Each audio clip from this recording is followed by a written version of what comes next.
CBSE class 10th का third question अगर करने वाले हैं हम यहाँ पे आज, ठीक है, थर्ड क्वेश्चन करेंगे। तो थर्ड क्वेश्चन क्या कहता है, find the LCM and HCF of the following integers by applying the prime factorization method. ठीक है, प्राइम फैक्टराइजेशन मेथड से इनका एलसीएम और एचसीएफ निकालना है। ठीक है, बहुत ज़्यादा आसान है, नॉर्मल जैसे एचसीएफ और एलसीएम निकालते हुए आए हो बचपन से, उसी तरीके से करना है। ठीक है, तो अगर इसका फर्स्ट पार्ट करते हैं हम इसका, ठीक है, फर्स्ट पार्ट करते हैं, ठीक, यानी कि मैं ले लेता हूँ 12, 15 एंड 21। ठीक है, इनका मुझे एलसीएम और एचसीएफ निकालना है, तो एक मिनट,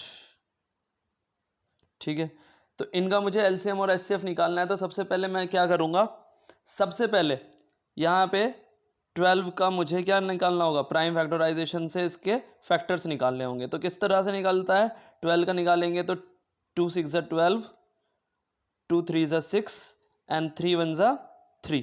ये इस तरीके से 12 का आ गया, यानी कि इसके फैक्टर आ गए 2 मल्टीप्लाई 2 मल्टीप्लाई 3। ठीक है, ये 2 के फैक्टर्स आ गए, यानी कि 2 2 और 3, ये फैक्टर्स आ गए 2 के। अब मुझे निकालना है 15 का, तो 15 का कैसे निकलेगा, यहाँ पे मैं 15 लिख देता हूँ।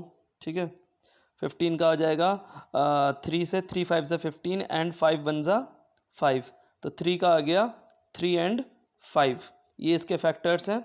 21 के अगर फैक्टर की बात करें तो 21 के क्या फैक्टर्स हैं हमारे पास, 21 के फैक्टर्स हैं 3 7 21 एंड 7 1 7, तो 21 के फैक्टर्स हैं 3 एंड 7।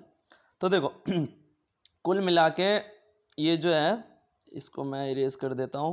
ठीक है, कुल मिला के इसके जो फैक्टर्स हैं, ठीक है, इनमें 12 में भी 3 आ रहा है, 15 में भी 3 आ रहा है और 21 में भी 3 आ रहा है। तो कॉमन चीज़ जो होती है उसे हम बोलते हैं एचसीएफ। तो इसका एचसीएफ क्या हो जाएगा, जो तीनों में कॉमन आ रहा हो, तो यानी कि तीनों में कॉमन क्या आ रहा है 3, तो एचसीएफ हो गया 3। एलसीएम की बात करते हैं, तो एलसीएम क्या कैसे निकालते हैं, एलसीएम निकालते हैं कि इसको ऐसे कर सकते हो कि जो भी डिजिट हाईएस्ट टाइम्स आया है, ठीक है, या तो एक साथ करके निकाल लो, नहीं तो ये देखेंगे कि 2 कितनी टाइम्स आ रहा है, 2 टाइम्स आ रहा है, तो 2 टाइम्स आ रहा है, तो यहाँ पे हम ये लिख सकते हैं 2 हमारा कितने टाइम्स है 2 हमारा यहाँ पे 2 टाइम्स है, तो 2 हमारा, इसको ऐसे लिख सकते हैं 2 इंटू 2। ठीक है, 3 कितनी टाइम्स आ रहा है, इसमें भी एक बार आ रहा है, इसमें भी, यानी 3 को एक ही बार लिखेंगे, 5 भी एक ही बार आ रहा है, कहाँ आ रहा है, बस यहाँ, और 7 भी एक ही बार आ रहा है। इन चारों पांचों नंबर की मल्टीप्लाई करेंगे तो आंसर क्या आ जाएगा हमारे पास, आंसर आ जाएगा करके इतना इतना इतना, ये आ जाएगा 42। ठीक है, 42 आंसर आ गया। तो इस तरीके से फर्स्ट क्वेश्चन हो गया हमारा 12, 15 और 21 का एलसीएम और एचसीएफ कैसे निकालते हैं। ठीक है, तो इस तरह से एलसीएम और एचसीएफ निकाल लेते हैं। एचसीएफ ऑफ कॉमन चीज जो होती है वो होता है, और एलसीएम क्या होता है, जितने भी नंबर्स हैं, मतलब जैसे 2 है तो 2 कितनी टाइम्स है, 2 टाइम्स है, तो उसको 2 टाइम्स लिख दो। 3 1 टाइम्स है तीनों में, तो 3 को 1 टाइम्स लिख दो।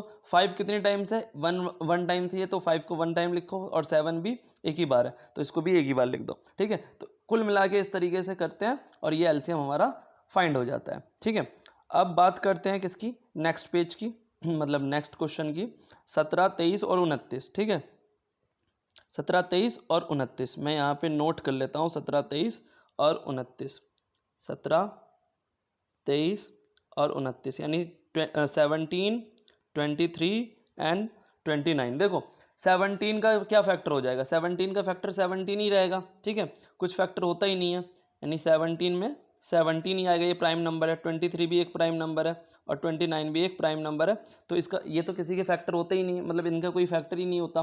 ठीक है, 1 और 17 ही रहेगा।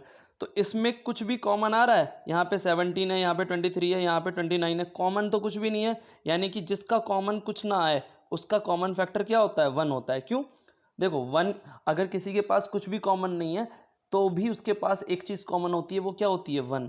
यानी कि प्राइम फैक्टर्स के पास एक मेन जो फैक्टर होता है वो क्या होता है, 1 होता है। यानी कि 17 जो है 1 की टेबल में आता ही है, 23 भी 1 की टेबल में आ सकता है और 29 भी 1 की टेबल में आ सकता है। तो इस हिसाब से जिसका कोई फैक्टर नहीं होता, मतलब जिसका कोई कॉमन फैक्टर नहीं होता, उसका 1 होता है। ठीक है, जिसका एचसीएफ कुछ भी नहीं होता है, कुछ भी कॉमन चीज़ नहीं आ रही है, तो उसमें 1 होता है एचसीएफ, ये मैंने पहले भी बताया था।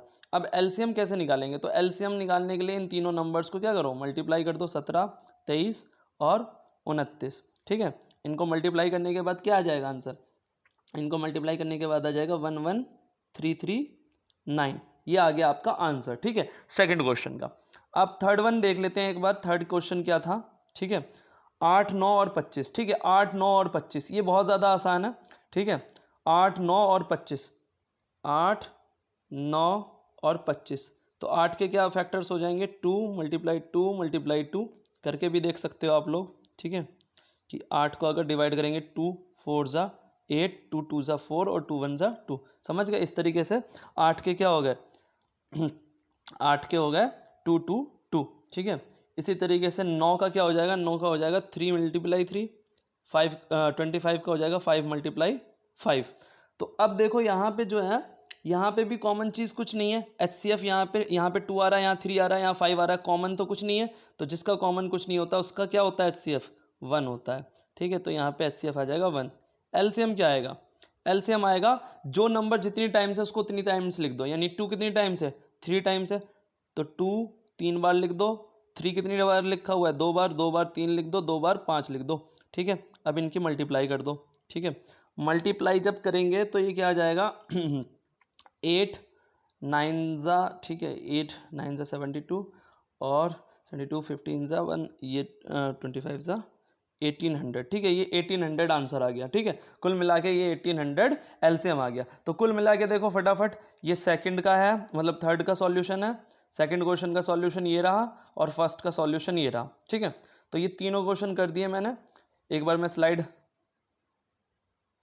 दिखा देता हूँ आप लोगों को फटाफट, ठीक है।